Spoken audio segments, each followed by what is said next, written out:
Welcome to Kenton's videos. Enjoy the video. You start right now by confirming your iPhone model and iOS version so you know which battery firmware applies. Back up the device to iCloud or Finder. Once done, make sure the backup completes.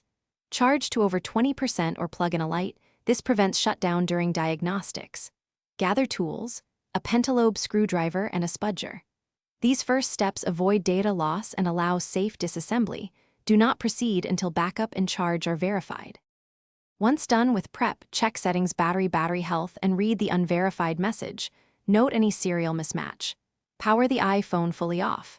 Remove the display gently, work slowly to avoid tearing flex cables, and disconnect the battery connector. Document connector positions with clear photos. This helps if connectors look similar. Install a genuine or correctly matched replacement battery, seat it fully, reconnect the battery and display. Then torque screws to original positions before reassembly, so the device recognizes the new component. After reassembly, boot the iPhone and check battery health. A correct install and calibration should show verified status. To calibrate, charge uninterrupted to 100%, then use the phone until it shuts down and recharge to 100% again. This helps the system measure capacity accurately. If the unverified label persists, power down and recheck connectors and seating.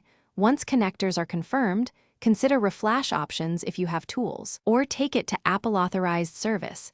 This single troubleshooting step resolves most recognition.